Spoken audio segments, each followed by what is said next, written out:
இந்த நல்ல நேரத்திற்காக உமக்கு நன்றி செலுத்துகிறோம். நேரங்கள் கடவுளுடைய கரத்தில் இருக்கிறது. நீர் எங்களை ஆசீர்வதியும். இந்த நாளிலே நாங்கள் சில காரியங்களை சிந்திக்கும் போது எங்களோடு நீர் பேசும், எங்களை அணைத்துக் கொள்ளும், தொடர்ந்து வழி நடத்தும். மீட்புள்ள ஜெபம் கேளு எங்கள் ஜீவன் உள்ள பரிசுத்த நல்ல பிதாவே, ஆமென். எனக்கு வீட்டு பக்கத்துல ஒரு பெரிய மரம் இருக்குது. அதுல அழகிய சிறிய பறவைகள் வந்து நாங்கள் வைத்திருக்கிற அந்த உணவை மனமகிழ்ச்சியோடு உண்டு செல்லும்.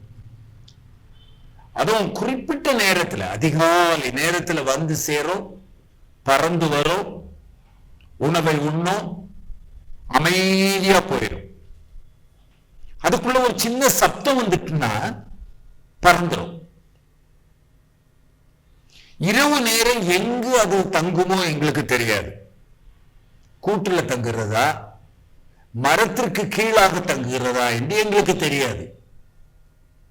ஆனால் அதிகாலை வந்து விடுவோம் என்றால் அதே இடத்திற்கு வந்து உணவு வந்து சாப்பிடும்.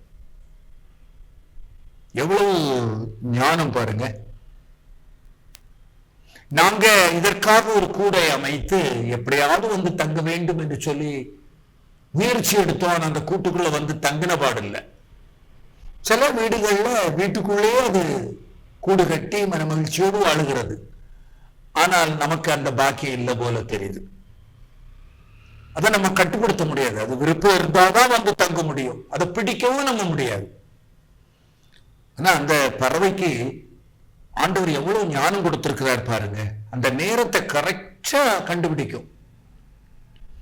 அதை தின்று உணவை முடித்த உடனே ஒரு மரத்துல போய் அமைதியா உட்கார்ந்து தனது அலகுகளால் சுத்தம் செய்யும்.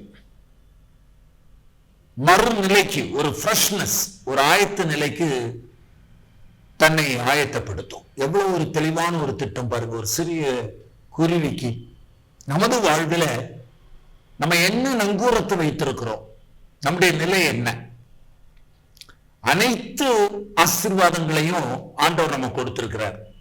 இப்போது கூட பாண்டிச்சேரியில் நிறைய மழையினாலே வீட்டுக்குள்ள தண்ணி போயிட்டுது. மக்கள் ரொம்ப கஷ்டப்படுறாங்க. வரலாறு காணாத மழை. ஒரு சின்ன பைக்குள்ள ஒரு தண்ணி விழுந்தாலே எல்லா டாக்குமெண்ட்டும் அழிஞ்சு போயிடும். வீட்டுக்குள்ளே முழுவதுமாக தண்ணி இருந்தா நம்முடைய வாழ்க்கை எப்படி? அந்த மக்களுக்கும் சில உதவிகளை செய்வதற்கு ஆண்டவர் கிருபை செய்தார்.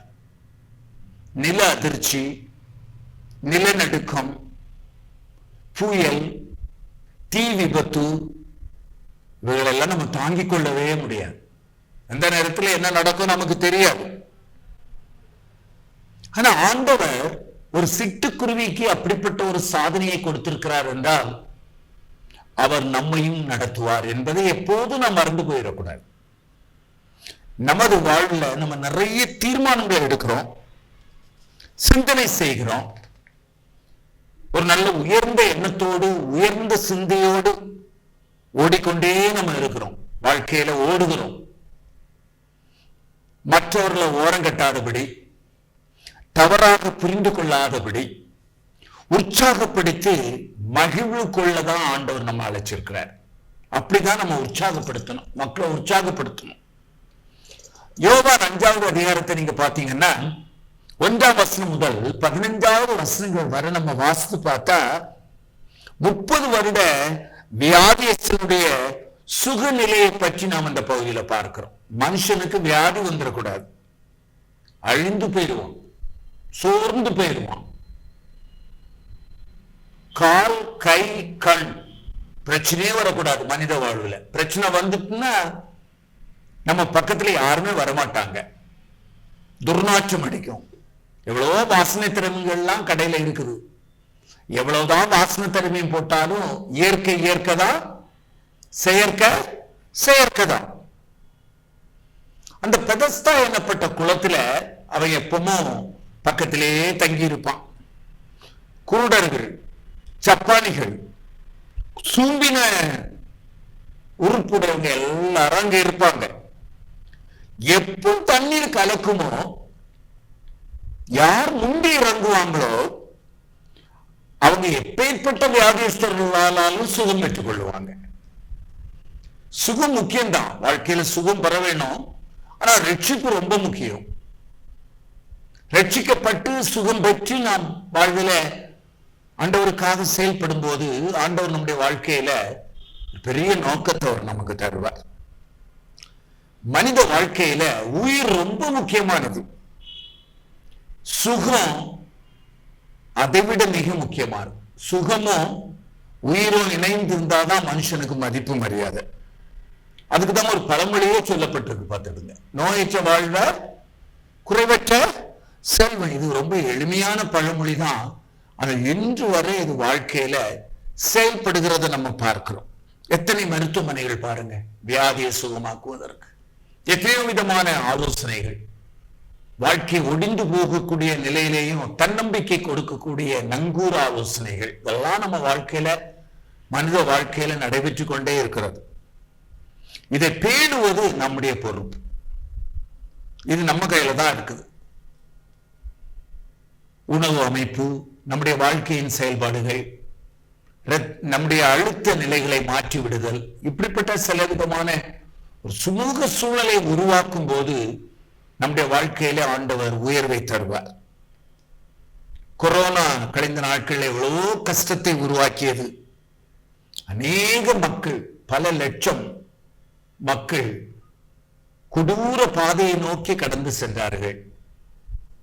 உலகமே ஒரு அழுகுரலுக்குள்ளாக மாட்டிக்கொண்டது. ஆனா ஆண்டவர் நமக்கு அந்த வாழ்வை கொடுத்தார். நாம் அப்படிப்பட்ட தகுதியெல்லாம் ஒன்றும் இல்லை. ஆனாலும் ஆண்டவர் நம்மை கனப்படுத்தி பாதுகாத்து இந்த நிமிஷம் வரை அவர் நம்மை நடத்தி வருகிறார். அந்த 38 வருடம் வியாதி படுக்கையில அலசடிப்பட்ட அவனை தேவன் நேரடியா போய் சந்திக்கிறார்.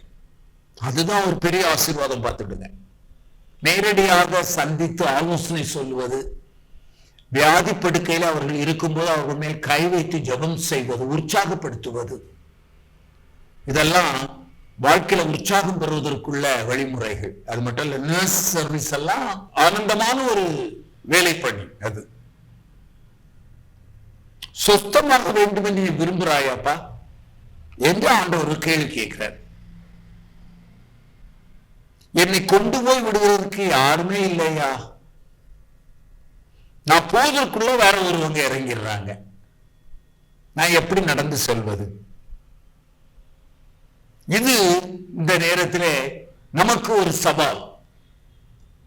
இந்த சவாலை நம்ம ஏற்றுக்கொள்ளணும். வாழ்க்கையில ஒவ்வொருவருக்கும் புரட்டி போடும் அனுபவங்கள், வாழ்க்கையில சிக்கல்கள், சிதறல்கள், சிந்தனைகள், மன மகிழ்வுகள், மன போராட்டங்கள், மன கிளேசங்கள், அதின் மத்தியில்தான் வாழ்க்கை பாதை தினந்தோறும் ஓடுகிறது. நம்ம வாழ்க்கையில தவிப்பு இருக்கிறதா? அவமானமான பாடுகளா? முடிவுக்கு வரவில்லையா? எழுந்து உன்னுடைய படுக்கை எடுத்துக்கொண்டு நட. அப்போது அங்கு அதிசயம் நிகழ்கிறது. பார்த்துடுங்க, அற்புதம் நடைபெறுகிறது. இந்த அற்புதத்தை தருகிறவர் நம்முடைய ஆண்டவர். நம்முடைய வாழ்க்கை பாதையிலே கடினமான சூழ்நிலைகள் இருந்தாலும் சிலுவின் அடிவாரத்துக்குள் நாம் செல்லும் போது அவர் நமக்கு ஆசீர்வாதம் கொடுக்கிறார். சொஸ்தமாகிறான் உடனே. அவன் 38 வருடம் பாதிக்கப்பட்டவன் எப்படி இருப்பான் நினைத்து பாருங்க. படுக்கை எடுத்துக்கொண்டு நடக்கிறான்.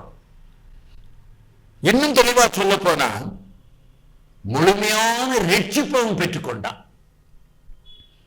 இந்த அனுபவம் நமக்கு இந்த நேரத்தில் தேவை. ஆண்டவர் அதை எடுக்கிறார், அதை எதிர்பார்க்கிறார். சுகம் கொடுத்தவர் யார் என்று அவன் அறியவில்லை. ஜனக்கூட்டமாய் இருந்ததினாலே இயேசு விலகி இருக்கிறார் என்ற ஒரு உரிய தாழ்மை அவனுடைய உள்ளத்தில் ஏற்பட்டது. பிற்பாடு தேவாலயத்தில் பார்க்கிறார், சரியாக கண்டுபிடிக்கிறார். எவ்வளவு தேவ அறிவு பாருங்க. நீ சுஸ்தமானாய், அதிக கேடானது என்று உனக்கு வராதபடி இனி பாவம் செய்யாதே. ஆண்டவர் சில நேரங்களில் நமக்கு சில எச்சரிப்புகளை கொடுக்கிறார். அந்த எச்சரிப்புகளை நாம் ஏனோதானோ என்று விட்டுவிடக்கூடாது. அவருடைய எச்சரிப்பை நாம் வாழ்க்கையில பெற்றுக்கொள்ளும் போது பரிபூர்ணமான சுகத்தையும் மன ஆறுதலையும் நாம் பெற்றுக் கொள்கின்றோம். இன்று உன்னுடைய திட்டம் என்ன? நாம் என்ன செய்ய போகின்றோம்? தர்க்க பேதம் செய்ய போகிறோமா? இன்று அவருடைய கருத்தை நம்ம ஒப்புக் கொடுக்கணும். அந்த நேரத்திலேயும் கூட யூதர்கள் பல்வேறு விதமான கேள்விகளை கேட்கிறாங்க, பல்வேறு விதமான பழிவாங்கும் சூழ்நிலைகளை எல்லாம் ஏற்படுத்துறாங்க, வதந்திகளை பரப்புறாங்க. ஆண்டவர் இயேசுவுக்கு அதெல்லாம் ஒரு பெரிய பொருட்டாக அவர் எடுத்துக்கொள்ளவில்லை. இனிமேல் அவரை துன்பப்படுத்தணும், நம்ம கொலை செய்யணும் என்று பல அனுபவங்களில் அவங்க தங்களுடைய திட்டங்களை தீட்டுகிறார்கள். நாம் எப்படி இருக்கிறோம்? நம்முடைய வார்த்தைகளிலே, நம்முடைய செயல்களிலே நாம் எப்படி செயல்படுகிறோம்? சில நேரங்களில் நாம் தவறி விடுகிறோம் எனில் ஒரு பெரிய சவாலையே உலக மனிதர்களுமாகிய நம்மிடம் அவர் தந்திருக்கிறார். அதை நாம் உண்மையாக பயன்படுத்தும் போது வாழ்க்கையிலே பல சோதனைகள் நம்மை தேடி வந்தாலும் அதன் மத்தியிலேயும் அவர் நமக்கு வெற்றி கொடுப்பார். இந்த அனுபவத்திற்குள்ளாக நாம் கடந்து செல்ல இந்த நேரம் அவர் நம்மை அழைக்கிறார். ஆறுதலற்ற சூழ்நிலையில் நீங்கள் காணப்படுவீர்கள் என்றால் ஆறுதல் அளித்து உங்களை அவர் திடப்படுத்துவார். ஒரு பாவி கெட்டு போவது ஆண்டவருடைய சித்தம் இல்லை. எப்படியாவது அவங்க ரட்சிக்கப்படணும், ஆத்மீக சுகம் பெறணும், உலக ஞானம் பெறணும் என்று சொல்லி பல அழகான வார்த்தைகளை அவர் நமக்கு சொல்லுகிறார். உன் ஆகாரத்தை தண்ணீர் மேல் போடு, அநேக நாட்களுக்கு பின் பலனை காண்பாய். கர்த்தர் மேல் உன் பாரத்தை வைத்து விடு, அவர் உன்னை ஆதரிப்பார். வருத்தப்பட்டு பாரம் சுமக்கிறவர்களே, நீங்கள் எல்லாரும் என்னிடத்தில் வாருங்கள், நான் உங்களுக்கு இளைப்பாறுதல் தருவேன் என்று சொல்லுகிறார். இந்த வார்த்தைகள் நமக்கு இந்த நேரத்திலே போதாதா? இந்த ஆறுதல் வார்த்தைகள் நமக்கு தேவைதானே? அவருடைய கரத்தில் நம்ம ஒப்புக் கொடுக்கணும். ஆண்டவரே, நான் பலவீனம் உள்ளவன், என்னுடைய பலவீனம் உமக்கு தெரியும். இந்த பலவீனத்தை நீ தடுத்து நிறுத்தி பலத்தை கொடுத்து என்னுடைய வாழ்க்கையில ஒரு மன தளர்ச்சி அல்ல, மன உற்சாகத்தை நிற்கணும் அப்படி சொல்லி நம்ம ஜெபம் பண்ணணும். ஜெபம் பண்ணும்போது தேவன் நம்முடைய வாழ்க்கையின் அடிமட்டத்திலிருந்து அவர் நம்மை நடத்தி தூய கிருபையினாலே அவர் நம்மை செயல்படுத்துகிறார். அதை எப்போதும் நீங்கள் மறந்து போய்விடக்கூடாது.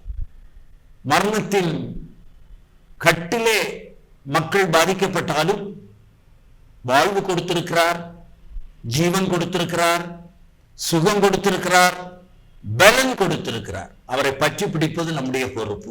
இந்த மாலை நேரத்திலே, காலை நேரத்திலே, மதிய நேரத்திலே ஆண்டவருடைய வாழ்க்கையிலே கடினமான ஒரு அனுபவத்தை கொடுத்திருக்கிறார் என்று கதி கலங்குகிறாயா? விட்டுக்கொடு, தேவனுடைய கரத்தில் ஒப்புக்கொடு, பகிர்ந்து கொள். உன்னோடு ஒரு சக ஜப வீரர்களை ஏற்படுத்தி இந்த காரியத்தை நீ பகிர்ந்து கொண்டு ஜெபிக்கும் போது பரிபூர்ணமான சுகத்தையும் பரிபூர்ணமான ஒரு நிம்மதியையும் உன்னுடைய வாழ்க்கையை கொடுத்து 38 வருட வியாதியஸ்தனுடைய மனநிலை மாறி சுகம் பெற்று ஓடி நடந்து தன்னுடைய பணியிலே செயல்பட்டதை போல தேவன் உன்னுடைய வாழ்க்கையிலும் ஒரு பெரிய அதிசயத்தை அவர் செய்ய காத்திருக்கிறார். அவரை ஒப்பு கொடுப்போமா? அவருடைய கரத்தில் நம்மை ஒப்பு கொடுப்போமா? நல்ல ஆண்டவரே, நீர் எங்களோடு பேசினீர், உமக்கு நன்றி. தொடர்ந்து எங்களோடு பேசும், தொடர்ந்து எங்களுடைய வாழ்க்கையின் பாதைகளை நீ சரிப்படுத்தும், சீர்படுத்தும், ஒழுங்குபடுத்தும். உங்களுடைய கரத்திலே எங்களை ஒப்பு கொடுக்கிறோம். ஆசீர்வதியும், பெரிய காரியங்களை செய்யும். மீட்புள்ள ஜெபம் கேளு எங்கள் ஜீவன் உள்ள பரிசுத்த நல்ல பிதாவே. ஆமென், ஆமென்.